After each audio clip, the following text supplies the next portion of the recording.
kugeza kuri uno mwanya ugiye kubiraba neza uko bagenda bakurikirana agaciro ka sero kino kinyamakuru citwa Transfer Market gisanzwe no vuga gitondekesha abakinyi bon hariho analyse zikogwa bakaraba urugero rw'abakinyi ukuntu bitwara n'igihe bamaze bitwara neza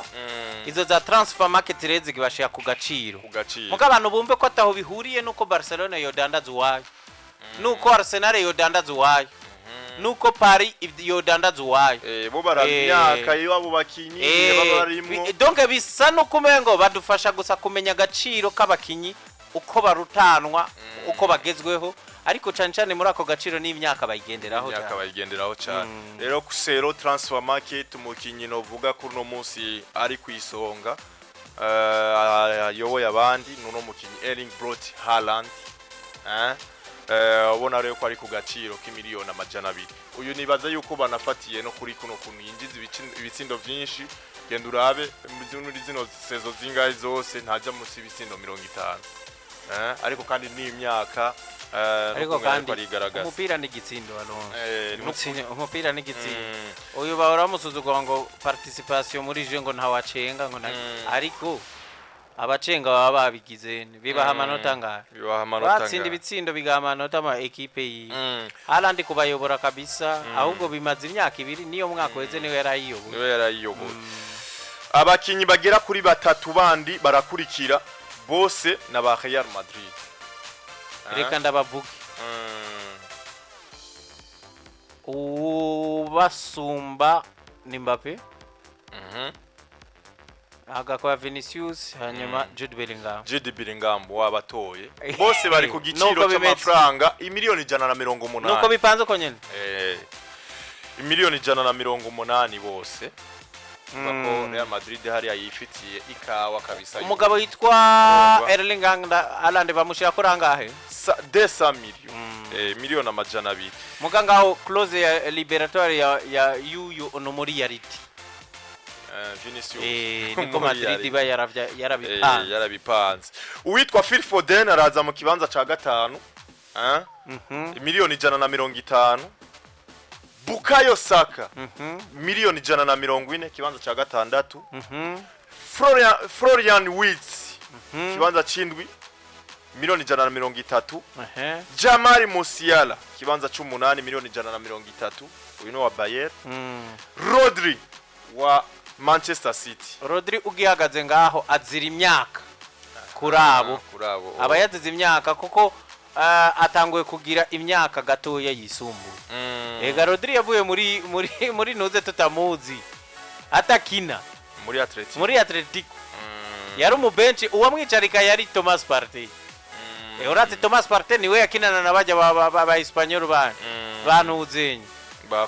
Koke nantuze ntiye bwasohoke Gabi nuko rero witwa Rodri miliyoni 130 ari mu kibanza c'9 Yamil Yamal yaje ku kibanza c'10 uwo nani kuba yakiri muto cyane atara performing imisi myinshi aho Yamil baramugira ko madute abari mwakano ko kuvuga ngo haracari kare ariko nko mu mwaka uza ku murindi wo mwaka afisa zoba ari mu kibanza cambe jenda bibona kabisa Lamine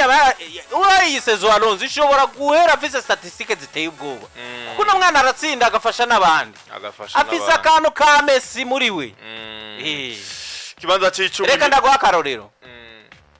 nk'ubu yokorokera kuri Real Madrid akayikubita nk'ibitsindo bibiri vyiwe cyangwa agatsinda igitsindo agatanga n'umupira nk'ibiri kwa bagenzi we ari navyo byakije byadugije Bellingham magishika muri Real voilà urakoze cyane yakoroke kuri Barca ikindi kintu iyi ni fact classico ni fact umukinyi kugira ngo abenga meilleur joueur cyangwa meilleur buteur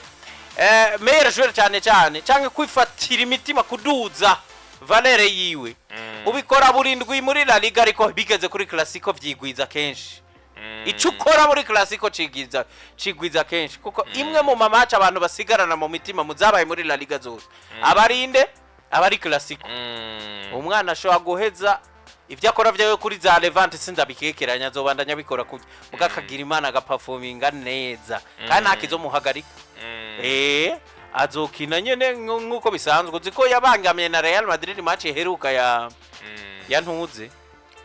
ya match retour. ya retour ca gitsindo kimwe banka kubera badakoresha ijya goal line technology cari iciwe bu ntumengo ntari nico yatsinze ujya munsi oya ndibuka n'impari bateka amavinga mu kwega bati uyu nawe yararonse ruzi mugabo uyu mwana Alonso nk'ubu Barca bugira imana bagatwara La Liga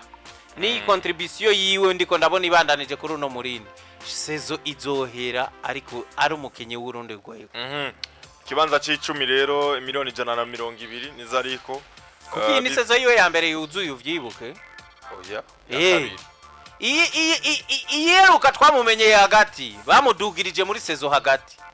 oya yatanguye na pre-season uriyuka pre-season sawa pre-season hariyo kugusubiza mu bana kuko pre-season imigwi yose yamifisa abana yadugije hariyo kugusubiza mu bana muga yatangwe kwa Parisa kuva bamuhaye umwanya donc ntiyasuye kukivamo yarapfuma aja kuri 18 nyene uwitwa Frederic Valverde 11 kibanza cha 11 miliyoni 120 umva ko bazinganya na Lamine Yamal 120 uwitwa Declan Rice kibanza cha 12 miliyoni 120 uwitwa Rodrigo wa Real Madrid miliyoni 110 kibanza cha 13 Lautaro Martinez kibanza cha 14 miliyoni 110 15 ni Martin Odegaard kibanza cha na miliyoni 110 Edward Kamavinga kibanza cha 16 miliyoni 100 Aurelien Chouameni kibanza cha 17 miliyoni 100 Victor Osimhen ibere muri Galatasaray miliyoni 100 kibanza cha 18 Harry Kane miliyoni 100 kibanza cha 19 Gavi miliyoni 90 kibanza cha 20 reka renda kubwira haramazina iyi sezo ihezo kangarukana ugo rutonde ukabwira transfer marketing nkorera abandi atazoburamo ikibanza mbona ko kizohinduka ijana ku ijana Lamine Yamal ategezwa kuza mu bambere ariko haramazina ategezwa kuza mashasha umuntu nka Cole Palmer ntugire ngo mu mwaka uza Cole Palmer agira ikibanza cha 22 sawa bagomba tumushikira miliyoni 20 ndakubwiye muri 20 ntashobora kuburamwo muri 20 muri 20 deja no ari kuri 20e place hariyo rero nabandi basubira inyuma bakizira ivyo bibanza bagiye baronka ndakubwira nk'umuntu yitwa Enzo Fernandez mu mwaka weze mu marise nkaya wasanga yabarimwo mugubu ntarimwo ubu ntarimwo muri 25 ntarimwo reka ndakobereke nk'irindi zina Pedri yafashe kibanza cha 25 miliyoni 80 Pedri nawe nya habarimwo nizo mvune zigenda zibagirira nabi urumva hariyo umukenye yitwa Bradley Barcola nugiye ngo bazoswa kuyiputondeka kiruyu muri 25 ntarimwo ntarimwo muga performance ziwe kuva Mbappe yagiye n'ikintu kuntu kari gatanga umwaka uza ategezwa kuzoba tanguye kubazamwo rero nabo bato nk'uno Cole Palmer ya Julian Alvarez kibanza cha 21 miliyoni 90 Cole Palmer kibanza cha 22 miliyoni 90 Rafael Leao kibanza cha 23 miliyoni 90 Bruno Guimaraes wa Newcastle kibanza cha 24 miliyoni 85 Pedri kibanza cha 25 miliyoni 50 ariko rabe nyene ya Alonso ngena agaciro k'aba defenseur kari hasi cyane ndabira nka performance z'abitwa ba William Saliba ndabira umuntu nka Virgil van Dijk kuba tarimo ndabira abanyegori nka Thibaut Courtois urumva ni n'amaposte nyera ari degrade cyane mu mupira w'amaguru mugabo nuko ibaze nka utilité nkaba Kamavinga ukabazana imbere ya Thibaut Courtois ariko twese turazi contribution ya Thibaut Courtois muri Real Madrid sumba bo Kamavinga no kohemba usanga ari uko nyene nta nawe usanga bahuri